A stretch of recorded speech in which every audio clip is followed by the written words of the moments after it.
Welcome to Consumers Beverages Beer Show. I'm Kim Piazza. On today's episode, we celebrate fall in Western New York, travel to some great local breweries and cider makers, and learn a few things you might not have known about beer.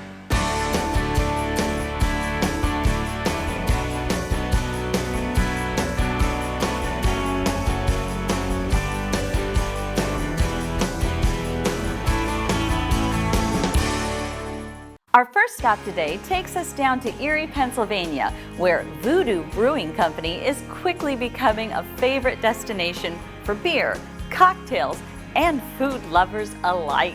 Let's take a closer look at Voodoo Brewing's new Boston Place location in Erie, PA. So I'm Tony, I'm the Northwest PA and Midwest sales manager. Just going to talk about our beer, the most important part of Voodoo. So we care about quality liquids, and that's our main focus. First off, gonna showcase Voodoo Love Child. So that is our staple beer. It's the Belgian triple style of beer. We use our own proprietary yeast from Belgium for this beer. And then we age it on cherries, raspberries, and then passion fruit. So it kind of gives it a little bit more of a bold flavor than just your traditional style Belgian triple. Lacto cooler. Everybody has their own opinion on what kind of beer this beer is flavor-wise, but to me it's like almost like a Sour Patch flavor. Another flagship beer of ours is Good Vibes. So it's our West Coast style IPA. We hop it with Galaxy, Amarillo, and Mosaic. We hop 5 times, so it has really dank flavor, but it kind of really represents what Voodoo is. So good vibes, good time to kind of drink it and relax and just kind of enjoy. And then one of the coolest beers of ours is Oh Mama. So it is our collaboration beer with the band Styx. It's a Gold American Lager, 6%, easy drinker. It's just one of those beers that just kind of takes you into the tailgate.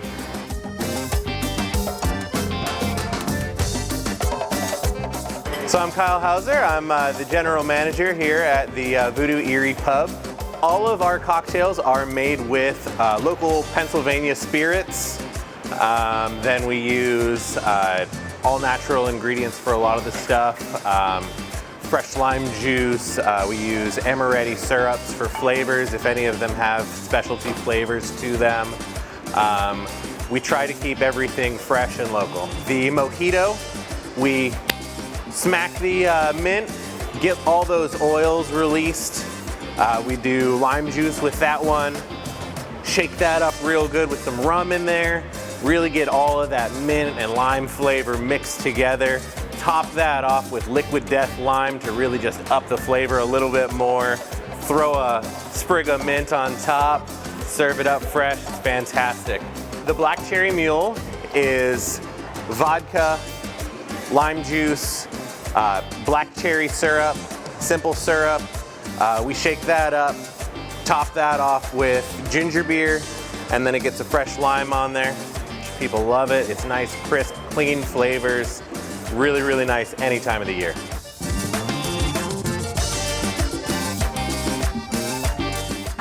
I'm Zach. I'm the executive chef at the Erie Pub. We have everything from different kinds of pizzas, about 7. We have different kinds of burgers. We have a vegan burger as well.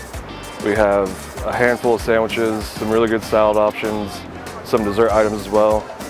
We take a lot of our beer and infuse it into our food, which kind of sets us apart from other places. We have a Voodoo burger, and then a pickle pizza, and a chicky bang bang. So the pickle pizza is a sourdough crust with mozzarella cheese, Pittsburgh Pickle Co. pickles, our secret Voodoo pickle seasoning. It's one of the best-selling pizzas we have. The Chicky Bang Bang took time. It's currently one of the best-selling handies that we call them. It's a tikka marinated, so like Indian inspired. The Voodoo burger is one of our staple burgers. It's been improved upon with a custom Angus blend, and it's one of the most ordered burgers we have.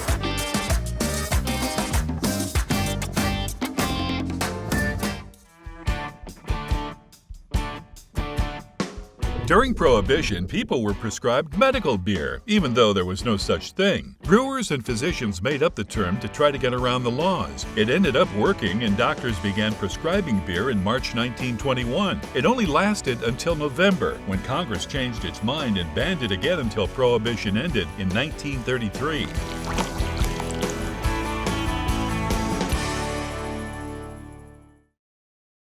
Welcome back to the Consumers Beverages Beer Show. Now we travel to Lancaster, the home of Clarksburg cider, where apple orchards are in bloom and a Western New York fall favorite, hard cider, is being taken to a new level. Let's catch up with Michael Robb, the founder and CEO of Clarksburg Cider. It's my pleasure to introduce to you the brains behind Clarksburg Cider, Michael Robb. Hello, Michael. Hello, Kim. Thank you for being here today. Oh, thank you so much for having us. This is a wonderful campus that you have developed here at Clarksburg. Tell us a little bit about yourself and how this came to be.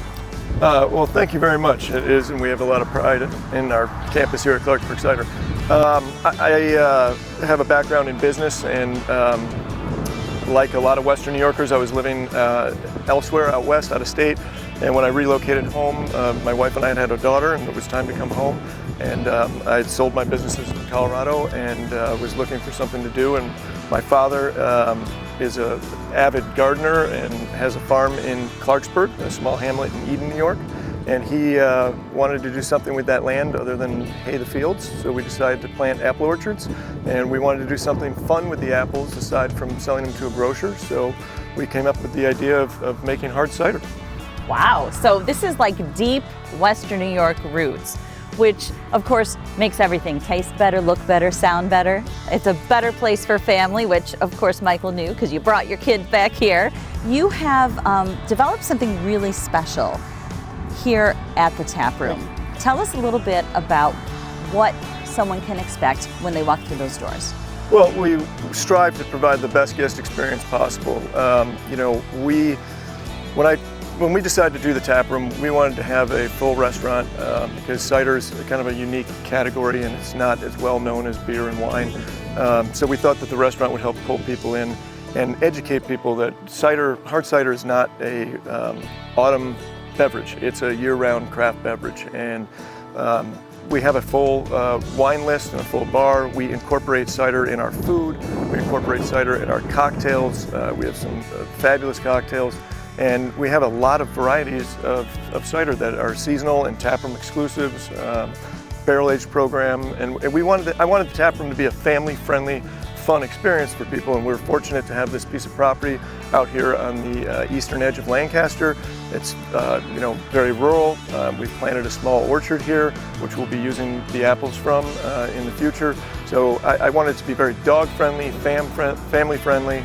And you have succeeded, Michael. You walk into the tap room, it doesn't feel like a bar. It doesn't look like a bar. Nothing about your tap room, your facility, or these grounds feels like anything but family-friendly. This is beautiful. Western New York is important to you, and Western New York is very important to what you're building here. Tell us a little how that connects. Absolutely. We use all apples grown in New York State in our ciders. When I procured the tanks, all of our tanks are custom made by a fabricator in Geneva, New York, in the Finger Lakes. Even our filter is an American-made product. So if I can't buy local, I try and buy regional and certainly American-made as opposed to getting things from overseas. It's very important to us to give back to the community. We try and do a lot of charitable events here at the tap room. So born and raised in Buffalo proud. We're a part of the New York State Cider Association, and that association puts on a cider week twice a year. It's the first 2 weeks of May and the first 2 weeks of October. We host an event here each year, each season. So please look at our social and our website to see when we have Cider Fest here at the tap room. We have a petting zoo, live music. It's a ton of fun and it's family friendly. More fun at Clarksburg. Thanks, Michael. You're welcome.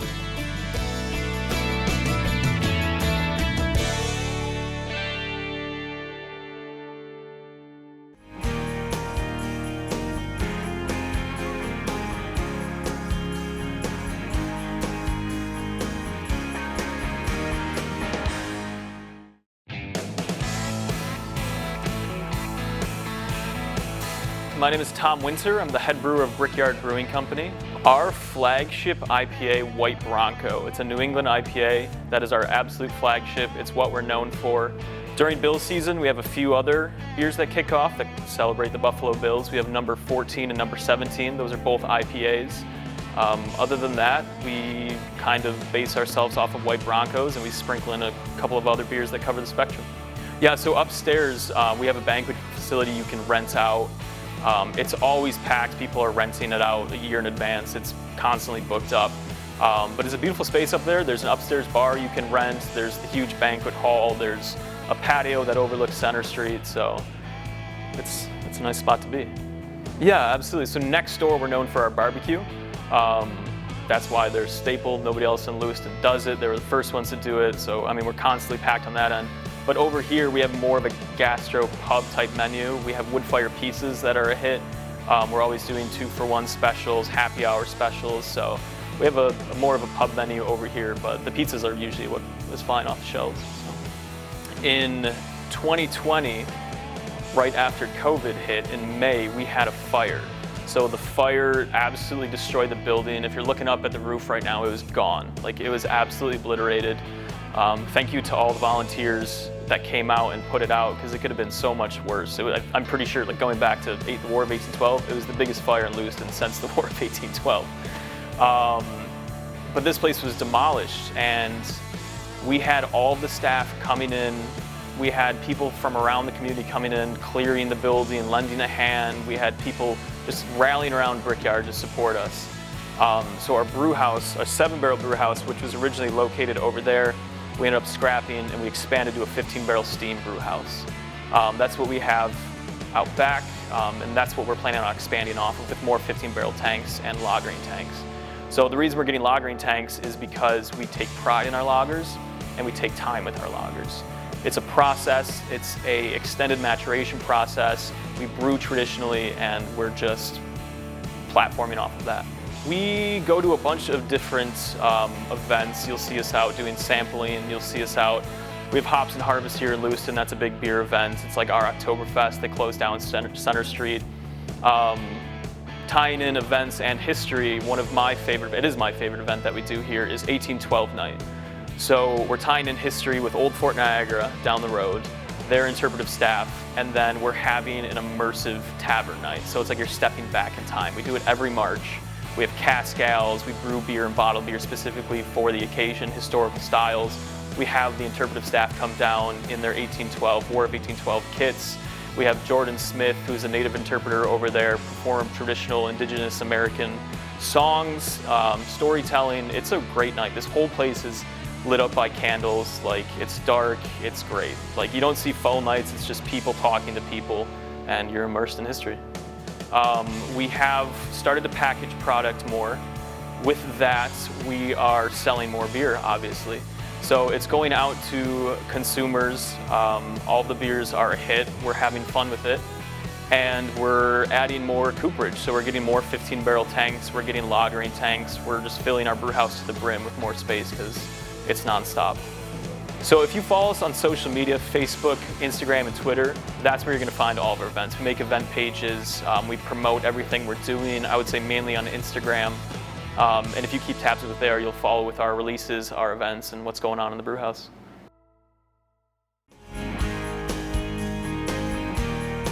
Don't go anywhere. We'll be right back with more of the Consumers Beverages Beer Show. But first, here's another fun fact about beer you might not have known.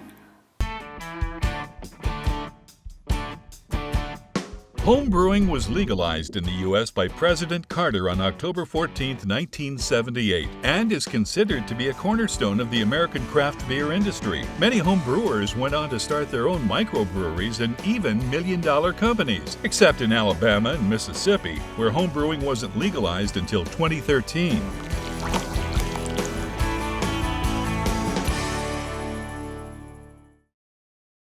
Now we head out to Gasport, where Becker Farms has been a Western New York fall destination for nearly 130 years, and where head brewer Andres Viscara is producing some incredible beer at Becker Brewing Company.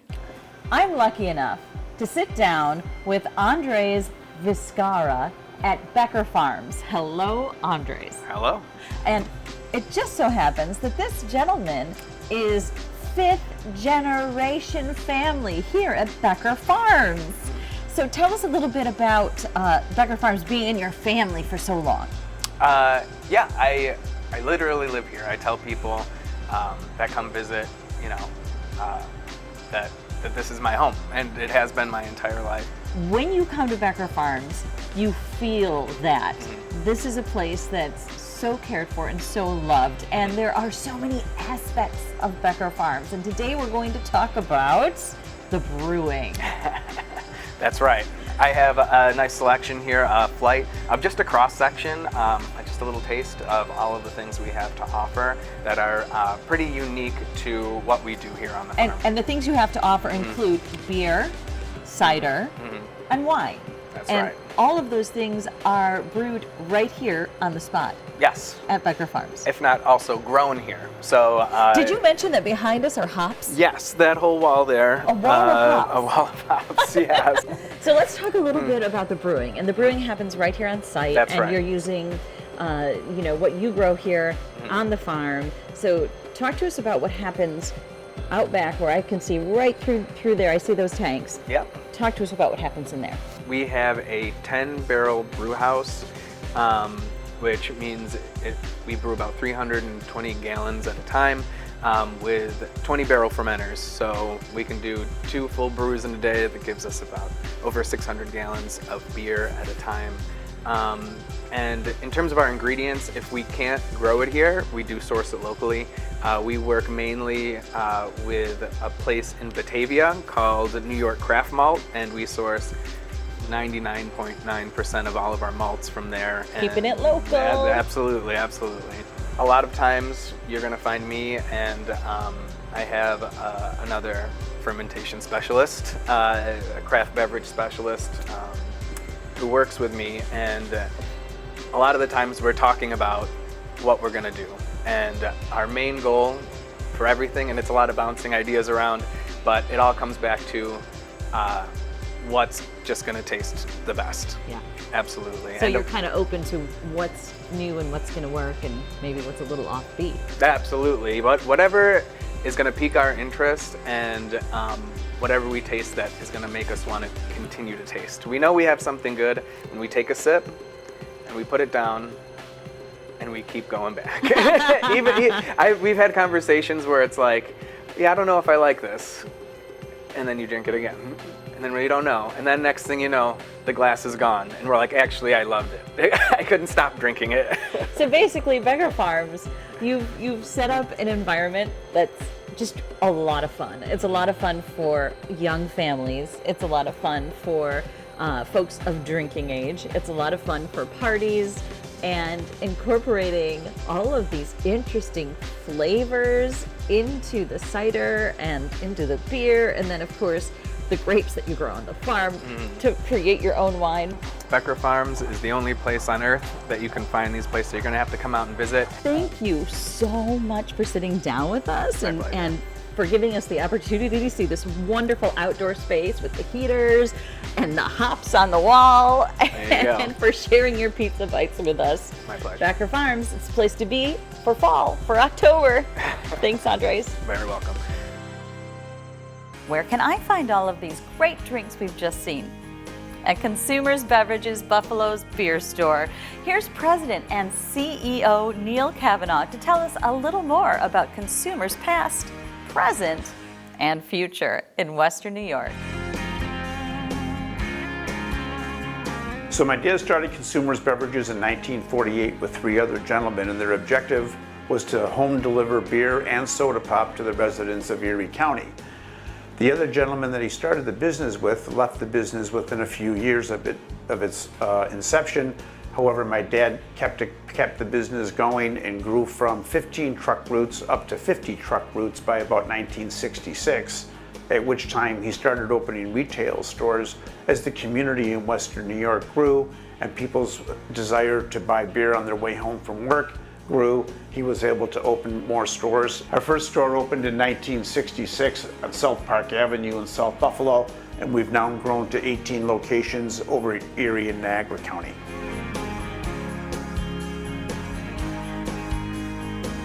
When the business first started, they had 5 brands of beer and 2 brands of soda pop that they distributed, that consumers distributed. And they, in 1950, opened up a soft drink bottling plant in the building at Genesee and Bailey, and we were manufacturing soda pop until 1988.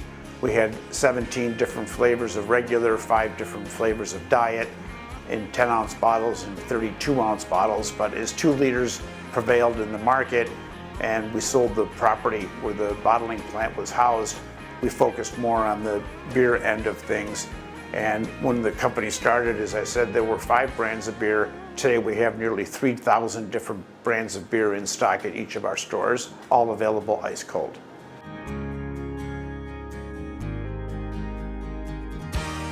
So I like to tell people that my dad took me to work on Take Your Son to Work Day when I was 9 years old, and he hasn't sent me home yet. My first job at Consumers was washing the floors in the offices, which are located in South Buffalo. When I was in 6th grade, on Saturdays and Sundays, my dad would take our whole family to work and assign us each a job. So it's truly a family-run business, family-owned business, and many members of our family are still here today.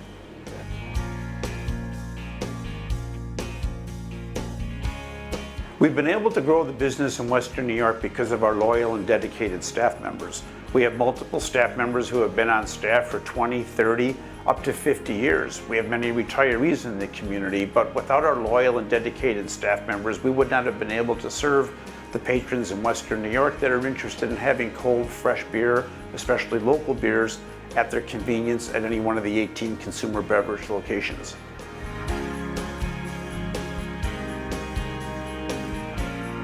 We have over 3 buyers in our central office in South Buffalo that are currently seeking out craft beers from the local breweries as well as regional breweries, breweries in Canada, breweries across the world.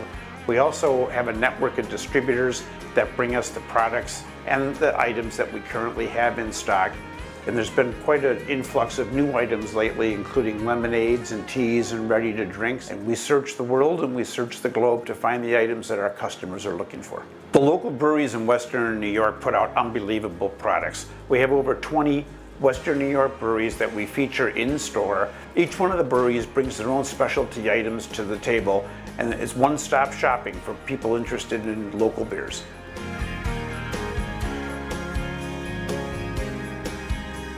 We have an opportunity to continue to grow the business in Western New York. We're celebrating our 75th year. We have plans on deck to build 2 more stores in Western New York. I have 3 sons that are actively in the business, and we're looking forward to a bright future for Consumers Beverages.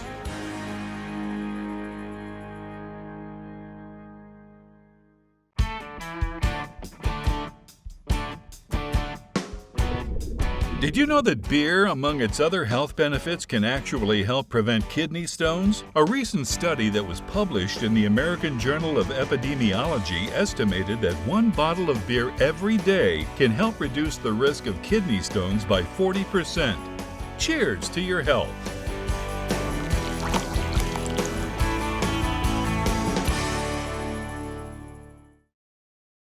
Thanks for watching the Consumers Beverages Beer Show. We'll see you next time.